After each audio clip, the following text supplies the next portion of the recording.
Allahu Allahu Allahu Allah Allahu Allahu Allahu Allah Allahu Allahu Allahu Allah. Oke, kita mulai Ustaz ya. Ya, bismillah. Berapa aja. Assalamualaikum warahmatullahi wabarakatuh. Waalaikumsalam warahmatullahi wabarakatuh. Nahmaduhu wa nusalli ala rasulihil karim, amma ba'd. Alhamdulillah, saudara-saudara sekalian, kawan-kawan, para asatid, sobat daripada yang menghadiri kajian kita sore hari ini. Alhamdulillah, ini dibuat daripada rumah ini ya. Alhamdulillah ini mungkin sudah yang kedua kali, kami tahun lalu juga buat setiap menyambut daripada Ramadan ya. Ini adalah kita dengan mengadakan kajian yang berkaitan dengan puasa. Masya Allah, berkaitan dengan masail ya, namanya ibadah puasa ya kan, setiap tahun berulang, maka kadang kita sudah tahu, maka kita akan lupa lagi ya kan, karena sudah tidak dilaksanakan, perlu penyegaran lagi, perlu diulang lagi. Kalau bahasanya itu bahasa mudzakarah, apa namanya, saling diulang lagi, diingat lagi ya. Masya Allah. Alhamdulillah malam ini sebagaimana jadwal kita akan dibuat ini satu sesi, ini sesi pertama, ini ibaratnya dengan kita panduan kitab itu, nanti yang malam itu ada sesi tambahan lah, itu untuk ya, artinya untuk karena santri di sini, undangan di sini, tapi juga ada zoom-nya. Ya kurang lebih lah materi. Cuma ini mungkin yang berbahasa Arab, nanti yang ringkasan. Jadi pengantar secara umum saja, alhamdulillah kita bahwasanya belajar daripada perkara agama ini adalah kewajiban. Kewajiban setiap daripada kaum muslimin dan muslimat. Sudah kita tahu sama-sama ya kan. Jadi ilmu ini banyak. Yang menjadi fardu ain ini banyak, tapi yang menjadi kewajiban kita ini adalah namanya hal, yaitu ketika kita mendapat suatu kewajiban. Ketika seorang ini ibaratnya masih fardu kifayah untuk belajar tentang zakat ya kan, belum wajib bagi dia. Tapi ketika dia punya harta, yang hartanya ini mencukupi nisabnya, maka dia wajib untuk belajar perkara zakat. Begitu juga dengan puasa. Ketika datang bulan Ramadan ini, maka kita harus mengetahui daripada perkara-perkara puasa ya kan. Ini namanya ilmu hal, sesuai dengan keperluan. Kalau ilmu banyak, maka insya Allah untuk mempersingkat daripada waktu, ini mungkin kita akan atur sedemikian rupa, terutama perkara-perkara poin-poin yang penting. Mungkin untuk catatan kita itu mungkin perkara syarat, rukun, dan yang membatalkan gitu kan, dari ta'rif yang kita singgung semuanya. Nanti mungkin tambah-tambahannya ini kan banyak. Kita ambil poin-poin yang mesti kita tahu ya. Insya Allah untuk selanjutnya ini akan dibawakan oleh Al-Ustadz Ihsan Qadir. Beliau ini berdomisili di Batam. Satu imam masjid di sana di Batam Sender. Alhamdulillah malam ini beliau kesempatan untuk sama-sama daripada mengisi program. Untuk itu insya Allah waktu dan tempat kami persilakan kepada Ustaz. Baik, terima kasih Ustaz Ubay dan Rumah Diniyah Minhajut Thalibin. Alhamdulillah. Bismillah, alhamdulillah, wassalatu wassalamu ala rasulillah wa ala alihi wa sahbihi wa mawalah. Amma ba'dah. Alhamdulillah, hadratal muhtaramin wal mukaramin, para asatidzah, para alim, para ulama, teman-teman sekalian yang dirahmati Allah Subhanahu wa taala. Insyaallah mungkin dalam hitungan beberapa jam lagi kita akan memasuki bulan Ramadan yang mulia. Maka ini bulan yang sangat kita tunggu-tunggu. Nah, apa yang kita tunggu-tunggu dalam bulan ini? Bukan lebarannya kita tunggu, THR-nya kita tunggu. Ya walaupun itu kita juga harap ya. Tapi yang lebih sebenarnya kita tunggu itu apa? Maghfirahnya, rahmatnya, terus ampunan ataupun itqun minan nar dari Allah Subhanahu wa taala. Itulah sebenarnya yang kita harapkan, yang membuat kita bergembira dengan kedatangan bulan Ramadan. Baiklah, seperti tadi yang dikatakan pembawa acara Ustaz Ubay, ibadah saum ini kan, apalagi terutama saum Ramadan, sifatnya setahun sekali kita amalkan. Alhamdulillah kalau yang sudah biasa puasa, maka sifatnya kita di sini ya sambil belajar, sambil sama-sama mudzakarah atau mengulang-ulang pelajaran. Karena insya Allah nih yang hadir di sini banyak asatizah juga ya. Baik, insya Allah kita akan langsung mulai mudzakarah kita. Di sini saya akan share kitabnya Yaqut Nafis saja ya. Kita kaji matannya. Bentar.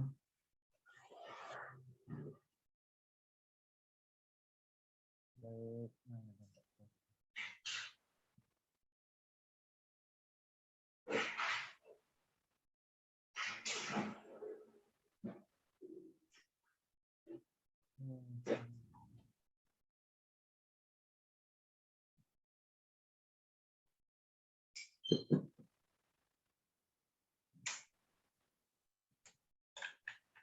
Keluar ya, Pak? Ya, kelihatan. Oke. Halaman 450 tadi kata saya. Agak jauh ya.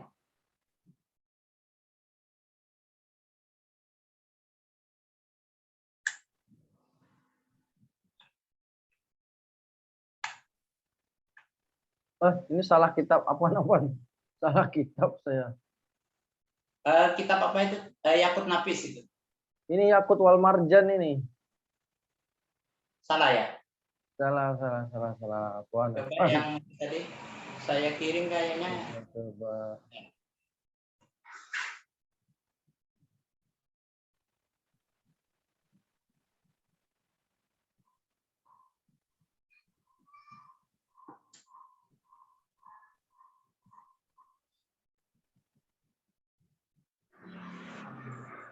Bentar Ustaz, saya cek dulu nih. Yang satu ya. 2491. Oke, baik, sepertinya ini. Sepertinya. Yaqut Nafis ya. Ya, ini Yaqut Nafis ini. Awal.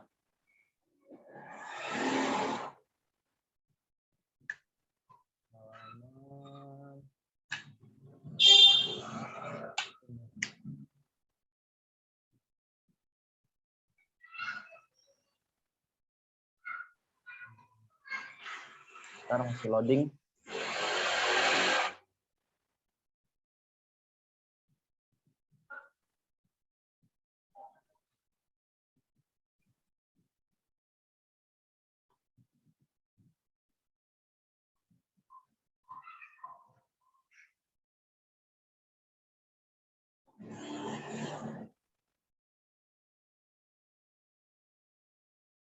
Belum keluar ya, Tat?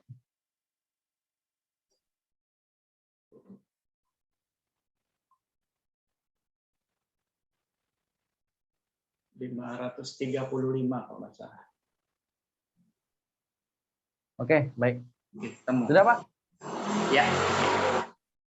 Bismillahirrahmanirrahim. Alhamdulillahirabbil alamin wassalatu wassalamu ala asyrafil anbiya wal mursalin sayyidina wa maulana Muhammadin wa ala alihi wa sahbihi ajmain, amma ba'd. Qala al-mu'allif rahimahullah nafanallahu bihi wa bi ulumi wa ulumi sairis salihin fid dharain amin. Fi kitabil masyhur al-musamma fi Yaqutun Nafis fi fiqhi madhhab Ibnu Idris. Ila anqalah. Bismillahirrahmanirrahim. Yang kita akan kaji insyaallah matannya ya teman-teman sekalian ya, matannya bagian atas nih. Bagian atas. Nah, yang ininya aja nih. Nanti boleh kita kaji matannya. Terus kalau memang ada pertanyaan mungkin bisa disimpan dulu. Nanti di akhir waktu kita baru mudzakarah. Kalau nanti pertanyaannya bisa saya jawab, insyaallah saya jawab. Kalau tidak, nanti saya jawabnya via grup ataupun nanti boleh japri mungkin ya. Bismillahirrahmanirrahim. As-saumu. As-saumu lughatan al-imsaku. Puasa ini secara bahasa artinya imsak. Imsak itu apa? Menahan ya. Kayak waktu kan ada waktu imsak. Nah, itu waktu di mana kita sudah seharusnya disunahkan kita untuk menahan dan nggak makan minum supaya untuk ihtiyat, tujuannya hati-hati. Wa syar'an, secara syarak atau secara ilmu agama, secara fikih maksudnya, puasa itu artinya apa? Imsakun anil muftirati ala wajhin makhsusin. Puasa itu artinya adalah menahan dari segala hal yang bisa membatalkan puasa ala wajhin makhsusin, dengan suatu cara atau suatu bentuk yang dikhususkan. Ada orang nggak makan minum juga, tapi karena dia lagi nggak doyan, itu nggak bisa dikatakan puasa. Kenapa? Bukan wajhun maksus ya. Nah, kalau puasa tuh dia nggak makan minum, tapi bukan sekedar nggak makan minum, ada wajhun maksus, ada cara yang dikhususkan. Sehingga dengan wajhun maksus tadilah kita bisa membedakan ini orang lagi puasa atau lagi diet, ini orang lagi puasa atau lagi nggak selera makan aja. Baik, langsung lanjut.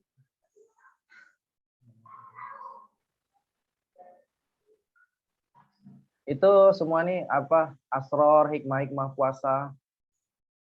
Kita langsung kepada syurutu wujubis shaumi. Syarat-syarat, syurut itu jamaknya syartun. Syurutu wujubis shaumi. Syarat-syarat wajibnya puasa. Syurutu wujubis shaumi khamsatun. Syarat wajibnya puasa itu ada 5. Ada 5. Ini yang perlu kita ingat. Kalau kita 5 syarat ini ada dalam diri seseorang, diri kita atau diri orang lain, maka orang itu dia wajib puasa. Tapi kalau syarat ini nggak ada, maka orang ini nggak wajib puasa. Tidak wajib puasa. Ini ada, kalau syarat ini terpenuhi dalam diri seseorang, maka dia wajib puasa. Syarat yang pertama apa? Al-Islamu, Islam. Nah, puasa, kalau orang itu Islam, wajib puasa. Yang kedua, wat taklifu. Kedua, taklif atau mukallaf. Mukallaf. Batasan yang mana? Batasan taklif kita sudah tahu ya. Kalau batasan taklif itu maksudnya kalau orang sudah sampai umur balik. Baik laki-laki mau perempuan, kalau dia sudah balik, maka dia masuk usia taklif atau batasan mukallaf. Nah, disitulah dia berarti wajib puasa. Bagaimana dengan anak kecil? Anak kecil atau yang selainnya lah. Sobi misalnya kan. Atau yang orang gila, dan lain sebagainya, maka mereka bukan termasuk mukallaf. Sehingga apa? Mereka nggak wajib puasa. Walaupun anak kecil disunahkan untuk dilatih berpuasa. Disunahkan untuk tadribatus shaum, untuk dilatih puasa. Baik, syarat yang ketiga adalah itokoh, wal itokotu. Yang ketiga adalah mampu. Mampu di sini baik dia mampu secara kenyataan, maksudnya fisiknya gitu, dia nggak sakit, dia sehat gitu, atau mampu secara syarak. Secara syarak itu apa? Ya seperti orang haid, ya kan? Orang haid itu dia sehat, secara fisik dia sehat, tapi secara syarak dia nggak mampu puasa, nggak boleh puasa. Karena apa? Karena dia lagi haid. Begitu juga orang yang nifas. Itu maksudnya itokoh mampu. Yang ketiga, yang keempat, yang keempat wasihatu. Sehat. Yang keempat adalah sehat. Maka dengan demikian orang yang sakit, kan? Orang yang sakit, maka dia nggak wajib puasa. Maksudnya nggak wajib puasa bagaimana? Dia boleh nggak berpuasa. Walaupun nanti dia mungkin qadha atau mungkin dia bayar fidyah. Tergantung kondisi sakitnya. Nah, kapan orang itu boleh dia nggak diwajibkan puasa orang sakit itu? Apa nanti sakit begini udah boleh nggak puasa? Sakitnya cuma misalnya bisulen atau sakitnya lagi sakit kudisan, nah, itu apakah boleh nggak puasa atau wajib tidak wajib lagi dia puasa? Nah, sakitnya ulama memberi keterangan di dalam syarahnya adalah sakitnya apa? Mubihan lit tayammum. Sakit yang semisal membolehkan tayamum. Jadi silakan mungkin lihat bab tentang tayamum, atau tanya nanti sebelum mengenai syarat-syarat sakit yang membolehkan tayamum. Maka kalau sakitnya sudah batasannya seperti itu, maka orang ini tidak wajib puasa. Tidak wajib puasa. Tapi diingat, tetap dia nanti ada konsekuensinya, bukan berarti nggak wajib dia bebas gitu aja ya. Nah, konsekuensinya dia mungkin bisa mengqadha, atau kalau nggak bisa diharapin sembuhnya ya berarti dia nanti bayar fidyah. Baik, yang kelima ada wal iqamatu. Iqamah itu menetap. Sehingga orang yang sedang musafir yang bagaimana? Musafir yang dalam keadaannya musafir yang tawil, musafir yang panjang, yang membolehkan dia kosor sholat. Dan safarnya itu safar yang memenuhi syarat ya. Intinya safar yang membolehkan dia untuk kosor. Safarnya berarti jaraknya lebih kurang 80 kilo ke atas ya. Ada yang mengatakan 84, 86, 90 kilo. Amannya sekitar 88 sampai 90 kilo lah. Kemudian safarnya itu bukan untuk maksiat. Safar bukan untuk maksiat. Pergi misalnya dari suatu daerahnya ke daerah lain, jaraknya memang udah 100 kilo, tapi tujuan dia ke daerah itu misalnya untuk memutuskan silaturahim, atau misalnya untuk tujuan maksiat yang lain. Maka safar yang seperti ini, safarnya nggak boleh tidak mencukupi atau tidak membolehkan untuk qashar sholat. Maka kalau safar seperti itu, seorang itu tetap wajib puasa. Tetap wajib puasa ya. Maka yang dianggap safar yang membolehkan seseorang itu membatalkan puasa, yaitu safar yang mana memenuhi syarat untuk melakukan sholat qashar. Ini 5 syarat seseorang itu wajib puasa. Maka kalau kelima syarat ini terpenuhi dalam diri seseorang, maka fix orang itu wajib puasa. Tapi kalau salah satunya ada yang kurang, maka dia tidak wajib puasa. Tidak wajib puasa. Walaupun nanti ada konsekuensinya ya, tetap ada konsekuensinya. Entah dia mengqadha atau dia bebas saja. Tidak mengqadha. Contoh, ada orang non-muslim, orang Kristen, wajib puasa nggak? Ya nggak wajib. Tapi nanti kalau dia masuk Islam, qadha nggak? Ya nggak perlu qadha. Ada orang anak kecil dia nggak wajib puasa. Kalau dia sudah balik, apakah dia mengganti? Enggak perlu fidyah juga enggak. Jadi ketika seseorang itu tidak wajib puasa, maka bukan serta-merta dia langsung bebas gitu aja, enggak. Ada konsekuensinya. Ada kalanya ya bisa bebas, ada kalanya dia tetap wajib qadha. Seperti orang sakit ataupun orang safar, kalau nanti dia sudah sampai, maka dia wajib mengqadha puasanya di bulan lain.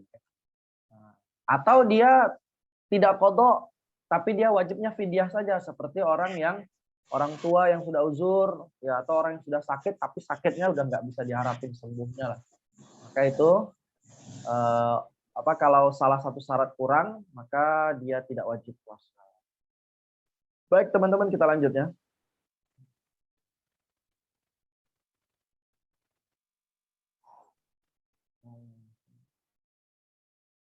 Nah, sekarang kita masuk kepada bab arkanus shaum. Sebelumnya, maaf teman-teman para hafizah, kalau memang ada pertanyaan, nanti dicatat aja dulu, catat. Bisa ditanyakan akhir sesi ya. Insyaallah kita sama-sama membaca. Baik, berikutnya arkanus shaum. Arkan itu jamaknya ruknun. Artinya adalah rukun-rukunnya puasa. Apa bedanya syarat dengan rukun? Kalau syarat harus dipenuhi sebelum kita mengerjakan suatu amal. Sedangkan rukun harus dipenuhi ketika beramal tersebut. Nah, arkanus shaum salah satu. Rukun-rukun puasa, baik puasa fardu ataupun puasa sunnah ya, global, umum pokoknya, itu ada salah satu 3. Ada 3. Pertama adalah niat. An-niyatu niat. Semua puasa wajib niat. Mau puasa nafil, puasa sunnah, niat.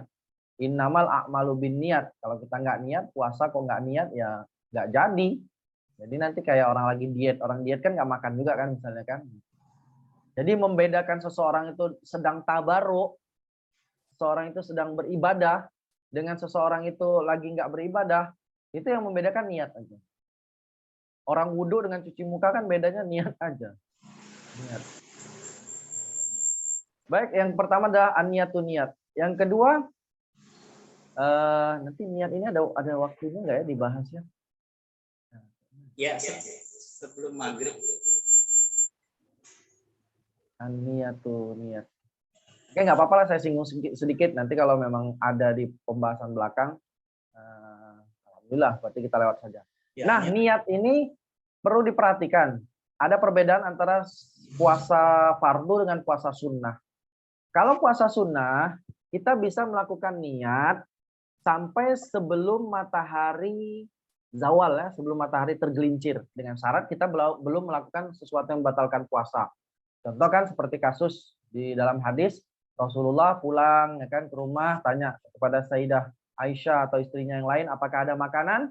Nah, pada posisi waktu itu sudah siang lah ya kan gitu, sudah lewat di waktu duha kan. Ditanya apakah ada makanan, kata istri-istrinya tidak ada. Ya sudah, kalau gitu tidak puasa. Nah, kasus itu puasanya adalah puasa sunnah. Maaf Ustaz, sebentar Ustaz ya, ada Dek, oh Dek. Ada ini Mama.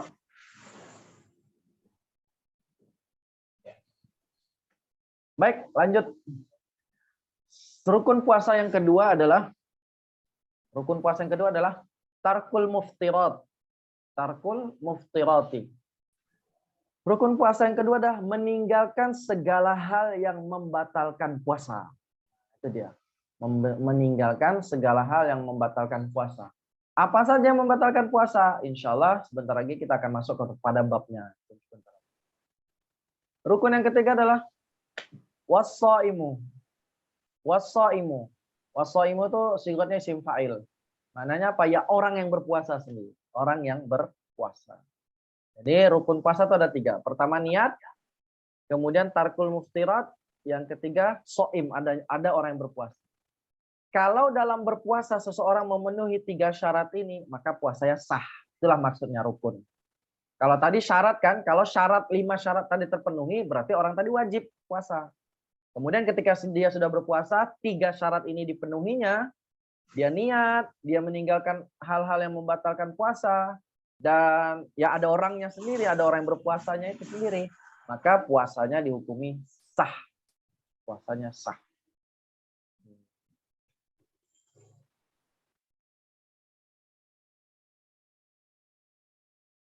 Baik, lanjut.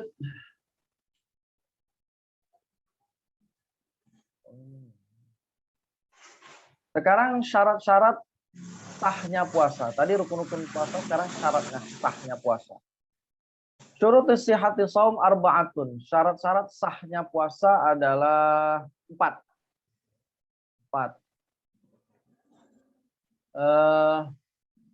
Yang pertama adalah al-islamu Islam. Orang itu beragama Islam. Yang kedua wal aqlu, orangnya berakal. Orang Islam puasa nggak sah. Orang tidak berakal maka puasanya nggak sah. Wan naqa, yang ketiga adalah wan naqa minal haidhi wan nifasi. Yang ketiga adalah suci daripada haid dan nifas. Yang keempat wal ilmu bikaunil waqti qabilan lisawmi. Yang keempat adalah mengetahui bahwasanya waktu dia berpuasa itu, waktu atau hari yang dia lakukan itu sah untuk berpuasa. Boleh untuk berpuasa. Nah maksudnya bagaimana? Ketika seseorang berpuasa, dia harus tahu hari atau waktu yang dia gunakan untuk berpuasa itu memang sah. Maka kalau ada orang berpuasa di hari tasyrik, kan, dia menyangka itu puasa sunnah, maka puasanya nggak sah, kan gitu. Atau misalnya ada orang nebak-nebak gini kan, saya puasa lah nih, saya niat puasa. Kalau besok niatnya puasa Ramadan, tapi dia belum yakin besok itu Ramadan. Dia belum yakin besok Ramadan, tapi dia niat. Nanti malam dia udah niat, saya niat puasa. Kalau memang nanti Ramadan, ya alhamdulillah pikirannya gitu kan. Kalau nggak Ramadan ya udah nggak apa-apa. Nah, orang yang seperti ini, walaupun seandainya ternyata besoknya itu memang betul-betul pas dengan waktu Ramadan, tanggal 1 Ramadan, maka tetap puasanya nggak sah. Kenapa? Karena dia nggak tahu, dia cuma nebak-nebak. Maka kita harus tahu betul waktu yang kita gunakan atau waktu kita melakukan puasa itu memang waktu yang benar gitu. Boleh untuk berpuasa. Gitu. Oke. Ya, sudah lanjut. Lanjut. Bismillahirrahmanirrahim. Sunanus saumi. Sekarang adalah sunanus saumi. Sunanun itu jamaknya sunnatun. Jamak jadi sunanun ya. Sunanus saumi, sunnah-sunnahnya puasa. Sunnah-sunnahnya puasa. Sunnah-sunnahnya puasa, sunanus saumi katsiratun. Sunnahnya puasa itu banyak. Banyak ya. Sunnah puasa itu banyak. Maka nanti kalau ada orang bilang, misalnya kita bilang, ini puasa, ini sunnah nih, ini sunnah lagi puasa. Maka walaupun mungkin tidak ada di kitab ini, kita nggak boleh langsung serta-merta, oh enggak, saya ngaji kitab Yakut Nafis, nggak ada itu, nggak sunnah itu, oh nggak bisa. Kenapa di kitab Yakut Nafis nggak disebutkan semua kesunahan-sunahan? Karena sunnah-sunnahnya puasa tuh banyak. Nah, di sini hanya disebutkan sebagian saja. Minha, ya kan? Minha itu sebagian saja. Minha, sebagian daripada sunnah puasa, yang pertama adalah ta'jilul fitri, menyegerakan berbuka. Menyegerakan berbuka. Itu sunnah berpuasa. Tapi ingat, kita harus perlu jadi perhatian, catatan. Kapan kita disunahkan menyegerakan berbuka?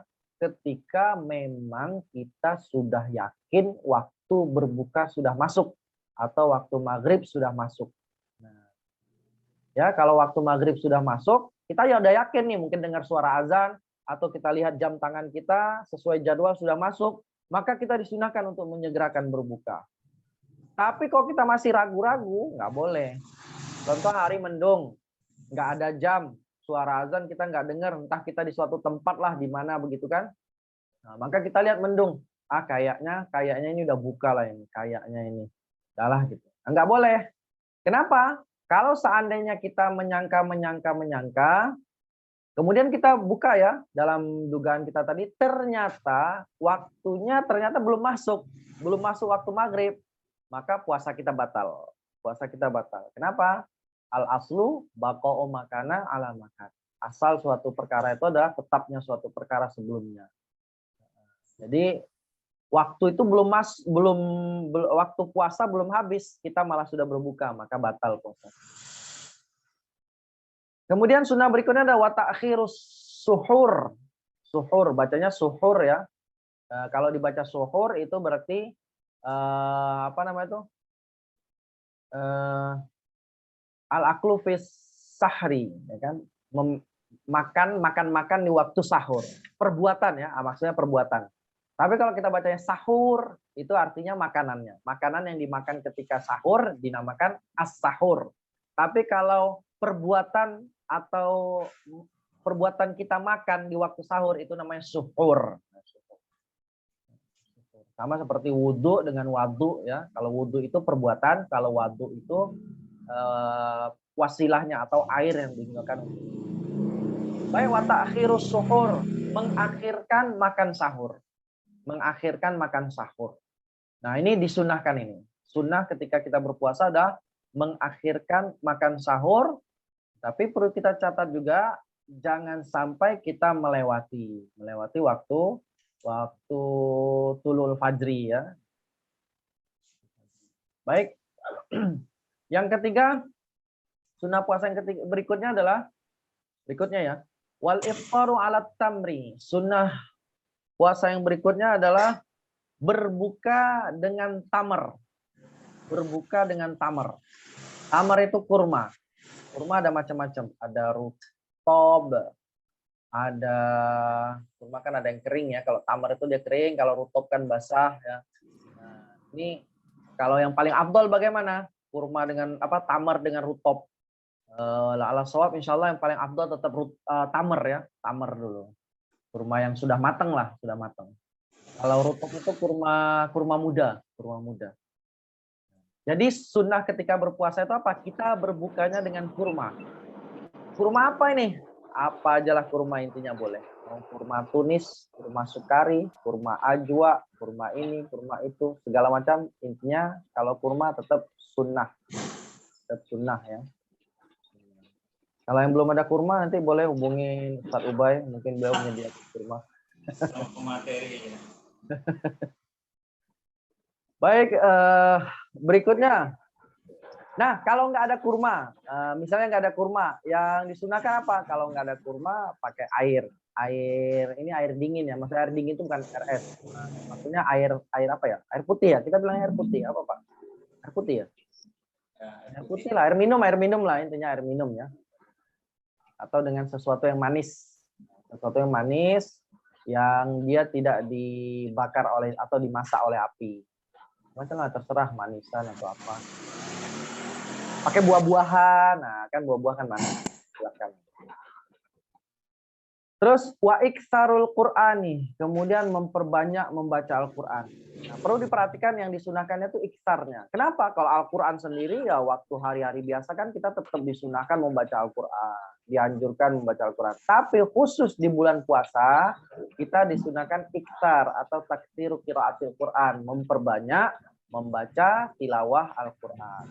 Jadi kalau teman-teman nih para asatizah biasanya kalau bulan sebelum puasa darusnya satu harinya 1 juz, maka di belum puasa ya, kalau di bulan puasa ditambah 2 juz. Imam Syafi'i beliau itu kalau di luar bulan puasa setiap hari hatamnya 1 kali, tapi khusus di bulan puasa bisa 2 kali sampai 3 kali. Itu juga Imam Hanafi dan ulama-ulama lain. Boleh nih kita nih, ya. Biasanya kalau khataman 1 kali hatam 6 bulan misalnya baru hatam atau sebulan baru hatam. Maka target kita puasa ini harus lebih lah, lebih. Supaya apa? Kita dapat sunnah iktsarul Quran, memperbanyak membaca Al-Quran.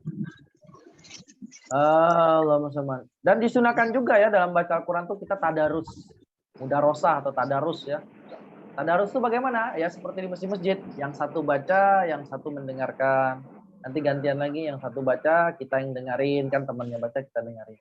Ini sunnah dan memang selalu biasa dikerjakan Rasulullah ketika di bulan Ramadan. Rasulullah biasanya tadarus, tapi sama siapa tadarusnya? Sama dengan malaikat Jibril alaihissalam. Maka insya Allah kalau di masjid-masjid kita ada tadarus, kita ikut, ya kan? Ketika orang lain membaca, kita simak. Juga disunahkan tadabur. Tadabur itu maksudnya bagaimana? Kalau tilawah kita sekedar baca, tapi kalau tadabur kita baca dan kita juga pelajari kan, minimal ya ada tafsirnya atau terjemahannya kita bacalah untuk apa? Untuk tadabur kita. Baik, berikutnya was-sodaqoti. Berikutnya adalah iktarus sodakoh. Maksudnya adalah disunahkan memperbanyak sodakoh. Sodakoh di hari biasa sunnah. Sodakoh di hari biasa sunnah. Sodakoh di hari biasa sunnah. Tapi khusus di bulan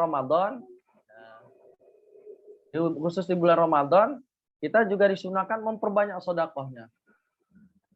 Memperbanyak sodakoh.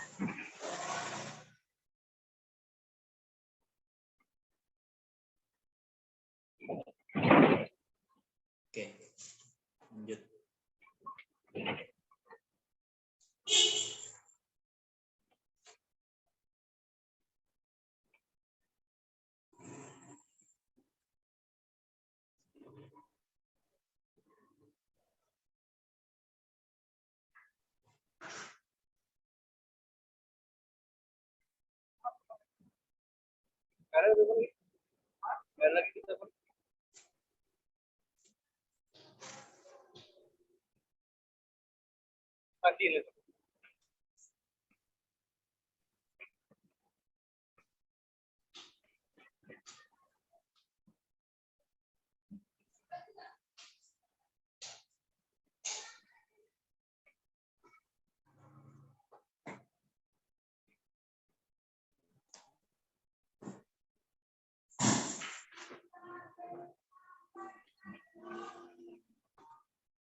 Halo? Ya, ada gangguan? Oh, ada gangguan nih. Ya, maaf, ada terkeluar beliau ini mungkin jaringan apa ya? Bisa ditunggu masuk lagi, silakan masuk lagi. Maaf, ini ada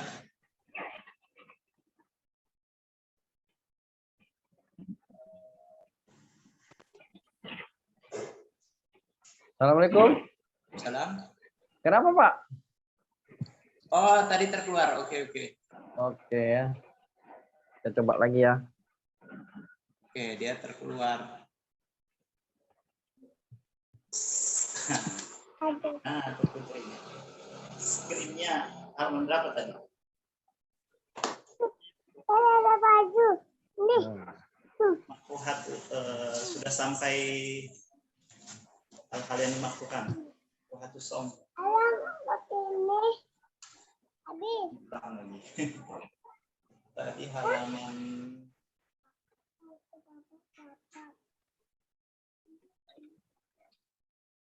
Tadi sunanus saum. Oh, berarti kita sekarang ini ya. tinggal 2 lagi, Sir. Makruhatus saum ya. Ya, ini apa ya? Ya, sekarang yang dimakruhkan. Oke, maaf para asatizah teman-teman, tadi ada kesalahan teknis terpotong ya. Baik, kita lanjutkan. Bismillahirrahmanirrahim. Sekarang masuk pada bab selanjutnya. Suaranya masih jelas ya? Alhamdulillah. Makruhatus saumi. Makruhatus saum atau kemakruhan-kemakruhan di dalam puasa.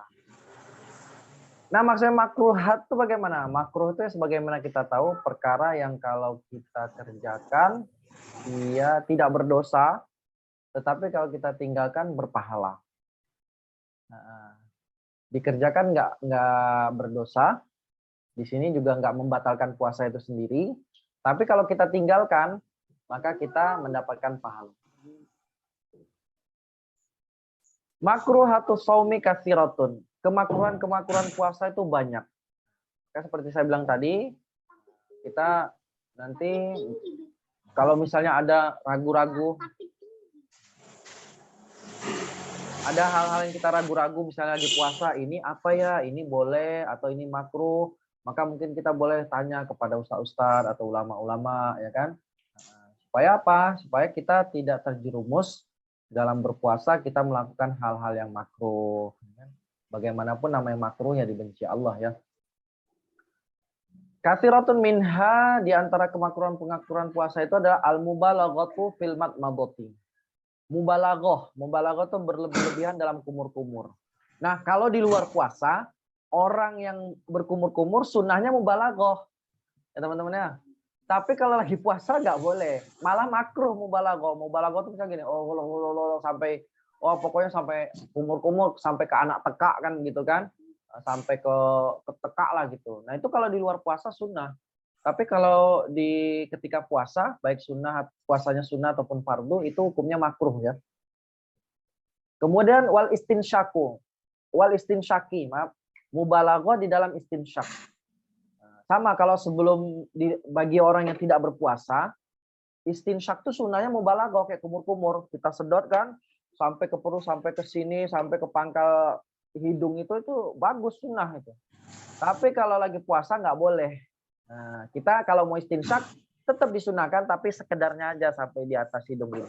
Dan sampai ke batasan rongga hidung ya. Nah, karena kalau kita nggak hati-hati, nanti jatuhnya bukan makruh lagi, malah nanti bisa kalau lewat batasan khoisyum ya kan, pangkal hidung itu rongga hidung, malah bisa membatalkan puasa kita sendiri. Baik, selanjutnya wadauqut ta'ami, mencicipi atau merasai makanan ya. Ini cicip di sini maksudnya bukan cicip ditelan. Kayak misalnya wadauqut ta'ami ini ta'ami bila hajatin ya, tanpa hajat. Contohnya gini nih. Kita lagi masak, terus kita nggak tahu ini asin kah, ini manis atau apa kan? Nah berarti kita ada hajat nggak? Kita kan selaku tukang masak ya, mungkin ibu-ibu atau yang lagi surut ya kan gitu kan, nanti makanannya keasinan atau bagaimana. Nah kalau ada hajat seperti itu nggak makruh, boleh kita cicip. Tapi cara nyicipnya bagaimana? Cukup di lidah. Kita ambil mungkin dikit, kita cicip. Rasa-rasa di lidah, oh asinnya pas, terus dilepehkan kembali. Jangan ditelan. Kalau ditelan itu namanya batal puasanya ya. Nah, atau seperti ibu-ibu kan biasanya punya anak, dia kan mau merasai tuh bubur anaknya tuh asin kah, manis kah, atau rasa yang lain lah. Itu kan biasa dirasai di lidah. Dirasain, dicip-cip. Nah, terus kalau terasa udah pas, dilepeh. Bukan ditelan ya. Kalau ditelan jadi puasa batal. Nah, yang makruh itu bagaimana? Makruh itu nggak ada hajat kita nyicip. Contohnya yang punya istri, yang sudah beristri lah, pulang-pulang ke rumah lihat ada makanan kok wangi kali kan gitu kan, enak nih kayaknya, datang ke dapur, cicip lah, walaupun kita prakteknya kayak tadi ya, cicip, enak, terus kita lepehkan kembali, kita buang kembali air liur kita. Nah, itulah yang namanya makruh. Kenapa makruh? Karena kita nggak ada hajat. Yang ada hajat tadi kan istrinya tukang masak. Kalau kita suami, ngapain? Kita tinggal terima bersih aja kan gitu. Itu namanya makruh, seperti itu makruh. Tapi kalau ada hajat nggak makruh ya. Kemudian wal hijamatu, berbekam, baik yang membekam ataupun yang dibekam, kedua-duanya makruh lagi puasa. Terus wa madghu nahwal ilki, dan mengunyah semisal apa ya, sesuatu yang liat gitulah, suatu makanan gitu, dikunyah-kunyah gitu. Nah, dikunyah. Nah, itu makruh itu. Kecuali ada hajat ya. Contoh kita mau apa namanya itu, tahnik. Nah, kalau tahnik kan kurmanya memang sunnahnya kan dikunyah gitu ya, sunnahnya tuh dikunyah kan. Kemudian kita kunyah, kemudian kan nanti dilepeh baru ditahnik ke langit-langit anak bayi kan. Maka seperti itu namanya ada hajat, tidak makruh. Tapi kalau nggak ada hajat nggak boleh. Maksudnya nggak boleh itu makruh ya, maksudnya makruh. Baik, lanjut. Nah, tadi makruhatus shaum. Nah, sekarang yang perlu kita perhatikan juga nih mubtilatus shaumi. Hal-hal yang membatalkan puasa. Nah, kalau mubtilatus shaum ini bukan sekedar makruh aja ya. Dikerjakan puasa kita jadi batal. Kalau sudah batal bagaimana? Ya nanti kita harus qadha berarti. Baik, yang pertama, mubtilatus shaumi ahada asyara. Ada 11. Mubtilatus shaum ada 11. Pertama, dukhulu ainin ilama yusamma jaufan.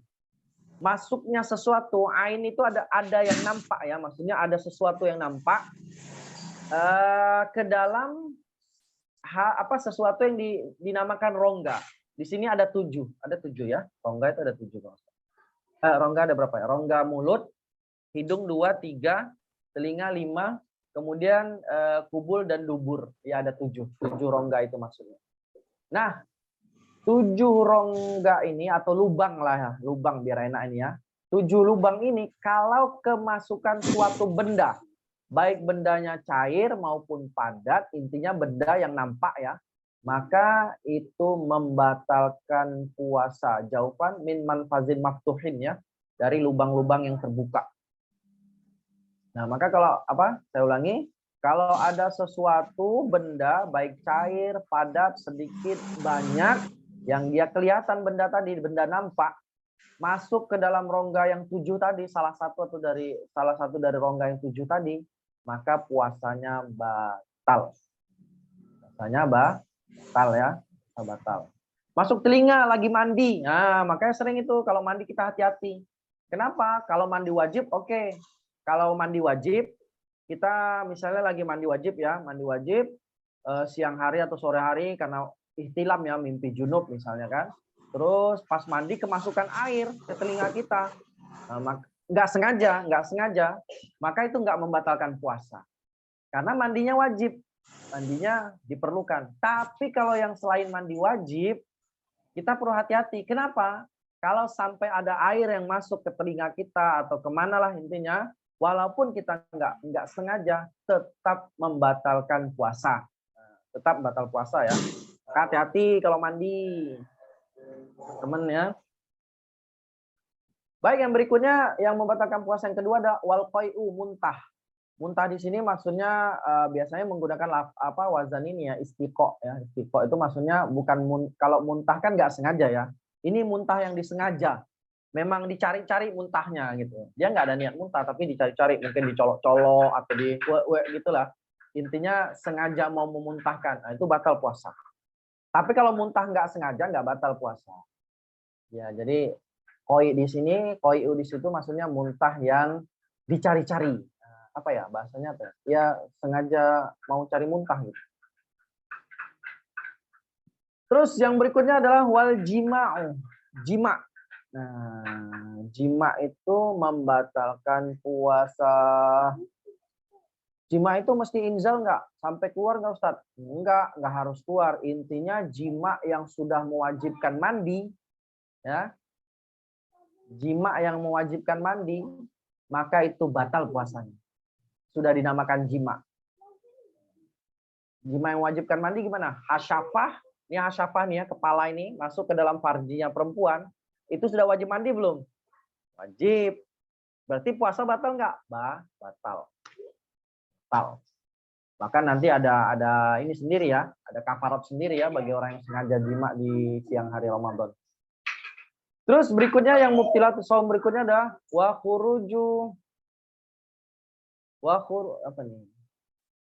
khurujul mani bi mubasyaratin bi syahwatin ma'al amdi wal ikhtiyar. Yang berikutnya adalah keluarnya mani dengan mubasyarah, dengan syahwat, sengaja, dan ikhtiar. Ikhtiar itu maksudnya bukan dalam keadaan terpaksa. Nah, ini ya catatan-catatannya. Keluar mani itu dengan sebab mubasyarah. Mubasyarah dengan syahwat. Terus sengaja. Yang ketiga nggak ada paksaan. Jadi maksudnya mubasyarah gini gimana? Ya harus ada sentuhan atau apa ya. Kok misalnya ada orang, dia lagi duduk-duduk, dia ngelamun lah misalnya ya. Maaf nih ya, ngelamun yang kita bilang yang ngelamun jorok lah. Ngelamun jorok, nggak pegang apa-apa, dia nggak pegang dia. Mungkin ada orang seperti itu ya. Soalnya di kitab fikih dimisalkan seperti itu sering. Dia lagi ngelamun, mikir yang enggak, terus tiba-tiba keluar sendiri. Keluar gitulah. Ya kan inzal lah, muntrat-muntrat ya kan. Maka itu puasanya nggak batal. Kenapa? Bila mubasyarah, nggak ada mubasyarah. Atau nggak sengaja, atau dia terpaksa, dipaksa lah gitu, dipaksa dia. Maka hal-hal yang yang seperti tadi itu nggak membatalkan puasa. Jadi keluarnya mani itu kapan dia batal puasa? Kalau dia mubasyarah bisyahwatin, ada sentuhan dengan syahwat. Kemudian dia sengaja dan kemudian dia dalam keadaan ikhtiar, tidak terpaksa. Baik, lanjut. Wal ilmu bit tahrimi fil kulli. Dan mengetahui dengan keharaman pada semuanya. Semua hal-hal yang membatalkan puasa tadi ya. Terus wal jununu walau lahzatan. Yang berikutnya adalah gila walaupun sesaat. Siang hari lagi puasa, tiba-tiba dia gila. Ya kan gila dia. Maka batal puasanya. Wasukru, mabuk. Lagi siang hari dia mabuk, ya kan? Mabuk, batal puasanya. Wal igma'u. Dan kemudian igma itu ayan. In ta'adda bihima, jika dia sengaja dalam keduanya walau lahzatan. In ta'adda bihima, jika mabuknya ataupun ayannya itu sengaja walaupun sebentar ya. Ta'adda itu masih bukan sengaja, dianggap lah gitu. Dianggap mabuk. Terus walaupun sebentar, au amma jami'an nahari, atau dia itu sepanjang hari, kan gitu, sepanjang siang dia ayan misalnya, maka batal puasa. Wariddatu, yang berikutnya adalah murtad. Murtad ini membatalkan puasa. Ada orang puasa hari ini, tahu-tahu di tengah hari dia murtad, maka perbuatan murtadnya tadi membatalkan puasanya. Wal haidu, begitu juga haid, wan nifasu dan nifas, wal wiladatu dan wiladah melahirkan. Walaupun katakanlah tinggal 5 menit lagi mau berbuka, tiba-tiba keluar darah haid, maka batal puasanya dan dia wajib qadha. Baik.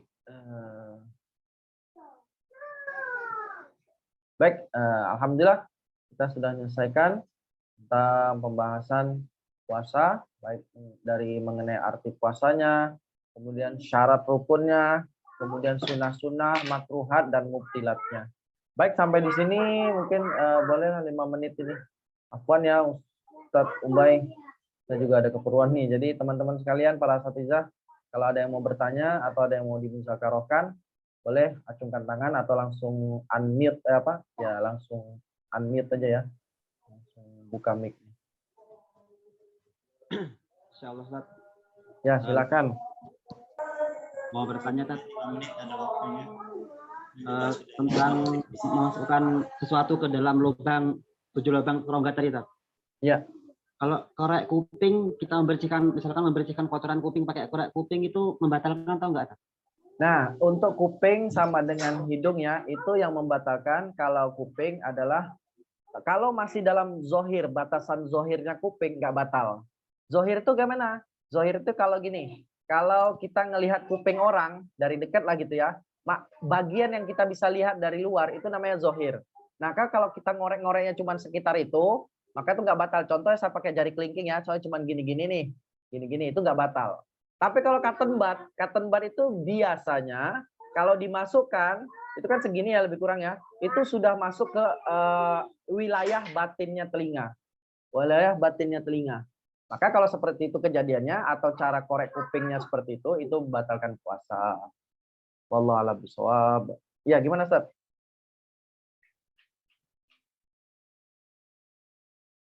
Halo?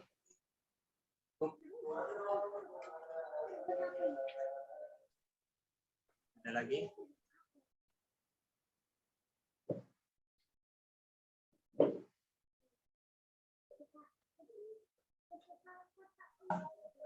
Ustaz Sulaiman tadi bisa dimengerti ya jawaban saya? Insyaallah, Tat. Insyaallah, Tat. Ya, oke. Ya, mungkin cukup ya. Ya, alhamdulillah kita sudah mendengar daripada materi kita daripada kitab Yaqutun Nafis ini. Insyaallah walaupun ringkas, ini sudah hampir perkara-perkara yang penting sudah disampaikan, hukumnya yang membatalkan, syarat-syaratnya. Kalau yang lainnya tinggal penjelasan bisa panjang lebar. Insyaallah nanti akan ada sesi kedua lagi, mungkin dengan ada tambah-tambahan. Kita melakukan kitab ringkasan. Nanti kalau masih ada waktu silakan nanti bergabung. Tapi untuk pertemuan ini kita cukupkan dulu. Semoga kita sama-sama bisa menunaikan ibadah puasa ini, kita punya bekal ya kan dengan ilmu. Semoga lebih kualitasnya lebih meningkat daripada sebelumnya. Amin. Jadi kita tutup sama-sama dengan alhamdulillah. Alhamdulillah. Subhanallah bihamdi, subhanakallah bihamdika, asyhadu an la ilaha illa anta. Baik, wassalamualaikum warahmatullahi wabarakatuh. Silakan Ustaz kalau persiapan. Baik. Ini juga Ustaz sudah Ubay, para peserta izin ya. Assalamualaikum. Alhamdulillah bisa selesai. Ya, pada peserta juga bebas ya, alhamdulillah. Persiapan menyambut kita sholat semuanya. Alhamdulillah. Insyaallah nanti ada sesi kedua lagi yang mau ini silakan. Silakan.